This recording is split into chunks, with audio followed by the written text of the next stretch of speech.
1 milliard d'euros. C'est le chiffre choc dévoilé par la Chambre régionale des comptes.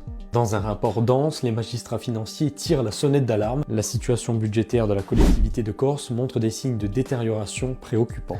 En 2023, les charges de fonctionnement ont représenté 72% du budget et la dette a bondi de 32% en 5 ans. Résultat, plus d'1,1 milliard d'euros d'endettement aujourd'hui. Les magistrats évoquent même un effet ciseau. Les dépenses augmentent, les recettes stagnent et la solvabilité de la CDC pourrait être en jeu d'ici 2026. Autre point de tension, la masse salariale. En 5 ans, les dépenses de personnel ont grimpé de presque 17% jusqu'à 300 millions d'euros par an. La CRC note que ces charges représentent plus du double des dépenses cumulées des régions et des départements métropolitains.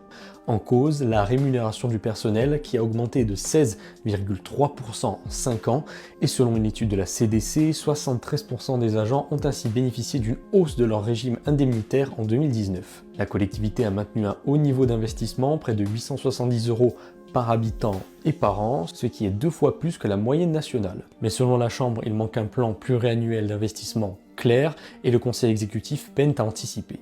Résultat, un recours massif établi à 100 millions d'euros par an depuis 2019. Et à quelques jours de la session du 26 et 27 juin prochain, là où sera présenté ce rapport, la question du pilotage budgétaire s'impose. Pour le président de l'exécutif Gilles Simeoni, l'autonomie fiscale et budgétaire est devenue une nécessité. À droit constant, la collectivité ne pourra plus tenir sa trajectoire.